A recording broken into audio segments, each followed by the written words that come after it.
So I thought I'd have this chat today. It's not normally my style, but I think certain things need to be addressed. So we're just going to roll the video with no edits and see where it takes us.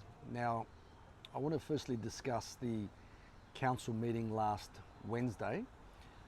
I was in attendance as I was asked by a lot of the community workers that work for the council who were afraid of their jobs. Same thing happened in 2016 when I was in the council term where I served as deputy mayor in the 2016 term, where the Liberal mayor, the same Liberal mayor today, wanted to sack quite a few hundred staff, cleaners and other frontline staff, and hand it over to contractors. Now, when I did the numbers, it was actually more expensive for council to employ contractors than have our own staff. And we stopped that. And the reason that I attended Wednesday night was to do the same, to stop the frontline staff being sacked. These guys wear the council logo every day with a badge of honour. They represent the council. And ultimately, what is a council? A council is made up of people. It's the frontline workers, all the staff that work there. The council isn't the Liberal mayor. It's the workers that work there and represent and do the work. Unfortunately, at the moment, the culture is so toxic. What happened on Wednesday was a disaster. The Liberal mayor did not have the guts to sack the CEO and the workers to their face. He called a private session, which I thought was, I didn't even know what word to use, but I thought it was un-Australian to do that. Especially if you're going to get rid of someone, you do it to their face and you do it like a gentleman and you outline the reasons. The reasons that were outlined that the Liberal mayor felt threatened by the CEO, honestly, is a farce. These two guys have had dinner together, they were bum chums for such a long time. I'm not the biggest fan of the CEO, mind you.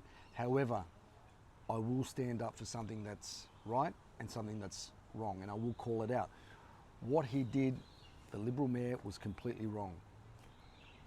He's decided to punt the CEO because Liverpool Council is facing a historic budget deficit of $30 million. And if it doesn't get addressed, it'll be $60 million next year, which honestly, it could put the place into administration. And then you wonder why you haven't seen a street sweeper in your suburb or your parks aren't getting mowed.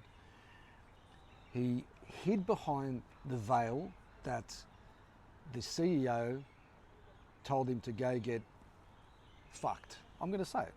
Big deal. We use that word all the time. To sack someone for that and to hide behind the real reason was he asked the CEO to find $30 million and the CEO could not come up with $30 million out of his backside. So he's told the mayor, I can't help you. The mayor felt frustrated and that was the reason for his sacking. It's not good enough, honestly. This guy, the Liberal mayor, can't manage a budget. It's $350 million. Questions need to be asked. The Liberal mayor had his own company placed into liquidation by the Australian Taxation Office for not paying his taxes. Now, if he can't pay his own debts, how's he going to manage a council budget of $350 million?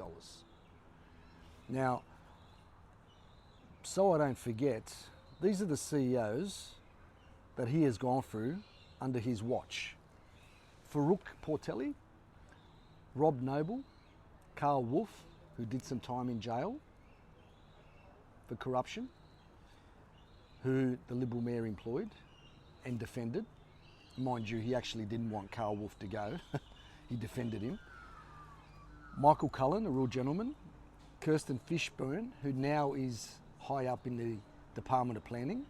Eddie Jackson, Chris White, Peter Diplis, Tina Bono, and now John Ajaka. If I look at all those people, that's $5 million it's cost the ratepayers. That's like me putting $5 million on this table and just burning it. The arrogance of the Liberal mayor in today's crisis, economic crisis, cost of living crisis in Western Sydney. I'm just going to check how long I've been speaking because I don't want to talk too long on this topic. It's unacceptable. Now, you think about that when you get up in the morning at 5 a.m, you get in your car and you drive to work for 3 hours to and from because of congestion due to the overdevelopment caused by the Liberal mayor, and he has just burnt $5 million of your money to pay out these CEOs. Now, he definitely has some sort of problem, the Liberal mayor, whether it's a mental health problem or not, and I'm not making fun of this. This is a serious issue. It needs to be addressed by him personally, but we are now, as ratepayers, paying for his personal issues, that he can't work with people. So that's a topic that I think that we all need to be made aware of, and we all need to be known what is the truth behind it. Furthermore, he's hiding behind racial issues. Whether there was chance of get pork on your fork or not, that was directed at him personally. Doesn't make it right. But if I take you back to the history of this pork issue, it goes back to 2016, when the Liberal mayor got the CEO, Carl Wolf at the time, to call me and say, at the Christian Interfaith, this is a Christian Interfaith lunch with 800 guests, and there were people of every faith there, including other people from the Islamic faith, that pork could not be served on the menu because the mayor found it offensive that his food would be contaminated.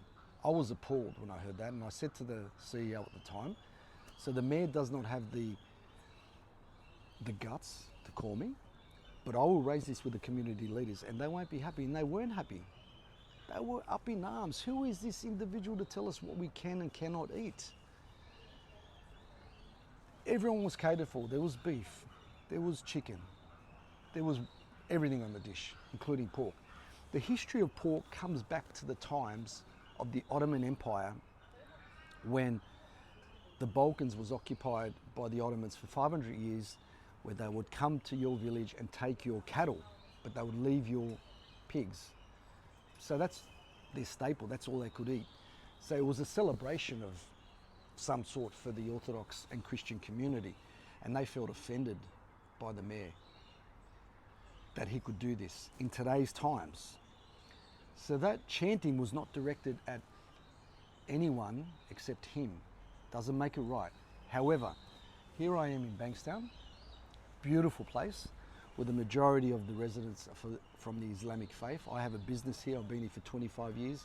Never been any issues regarding this issue that we have in Liverpool for some reason. It's only a reason involving the Liberal mayor. And I'll tell you why there's no issues here. The mayor of Bankstown is a gentleman. The previous mayor I'm talking, because I've got a good relationship with him. He would always cater to every ethnic group and every religion. There was never an issue about celebrating Christmas, never an issue about pork and whatnot. Everyone lives in harmony. And that's what I want to correct.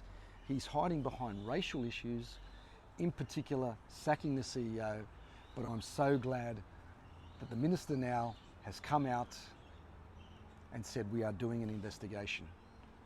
Let's see what happens with this investigation. I will be making further videos, but I don't want to go too long. I've already gone over my time. Thank you once again. Until next time.